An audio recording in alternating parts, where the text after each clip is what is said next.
So, Dave's turning 70. I got to thinking, how long have I known this guy anyway? One of my first memories of Dave is watching the moon landing in his basement. And that was in 1969-ish. So I have known him for over 50 freaking years. How did that happen? Well, after I thought about this for a while, I thought, what? I just want to go back and look at some of my memories from that time. So I pulled out this box that I have been hauling around with me in all of our different moves. It's my high school and college memory box. As you can see, it's also been used for painting. Inside of it, for double secret, I have the original box, high school and college memory storage. Goes to the storage. So let's see what's in here. Oh, here's my graduation hat from high school. And look at this. Here's the Bear Tracks 1971. That was the year I graduated. Let's see who's in here. Let me just look. See what pictures. Oh, who's that? It's Bert. Of course she got her picture in here. She was totally awesome in high school. I could never keep up with her. There's some more Bear Tracks. This one's 1969, so that was the year of the moon landing. Oh, look at this. Junior high school basketball. We had a killer team. And look who's in the front row. Bert. And there I am. And I think we were good enough that I actually lettered. It's the only thing I ever lettered in my entire life. But there it is. Nora. What else is in here?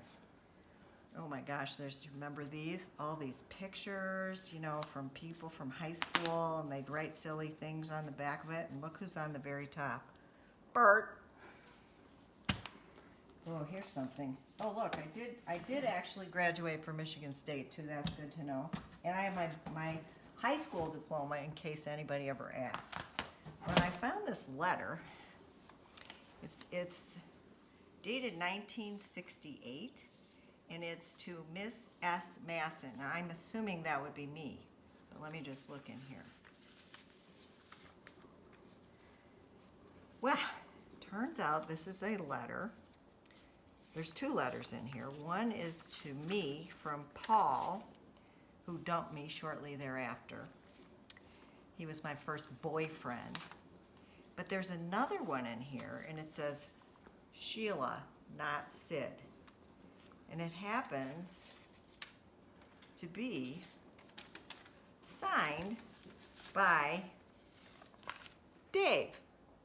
So I thought maybe Russ might like to read this, to do a dramatic reading. So we're going to trade videographers now. Here's Russ. And let me say, it is quite obvious. I did not get to read the Paul letter, that being too intimate, obviously. But the Richards brothers are well known as men of letters.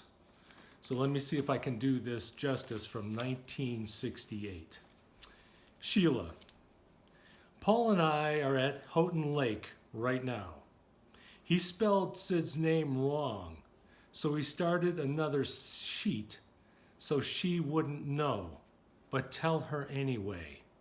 Tell Sid not to believe everything that Paul tells her. The only thing that is true is that we are up here. Was there ever a more profound philosophical statement? I don't know. David Height was going to have a party Saturday, but he couldn't because his basement got ruined, because it was flooded. Otherwise, I haven't seen or talked to anybody else. I know that Lori is mad at me for reasons unknown, but I really don't care anyways. Oh yeah, we were coming up here. As we were coming up here, we stopped at the rest station. Martha Hilliard and family were there. They might move up to Houghton Lake, so they are house hunting. Paul and I went to the Dairy Cream, and he got the largest milkshake I've ever seen. in all my life.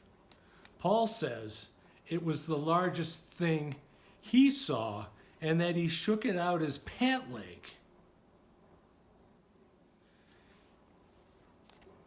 Excuse the messy printing, but my thumb is cut. Whew. We just got back from taking a cruise in the aluminum boat, illegally, of course. Had no lights. Not much else to say. I'll probably write you tomorrow if I'm still alive. We're taking out the hydro. Goodbye for now, Dave. So there's one more thing in here in this envelope. It's a true treasure. It's a Colt 45 beer can top, which obviously has been used. And if I had a Colt 45 right now, I don't think I've had one since 1968, I would toast you and we would both say, Happy Happy birthday!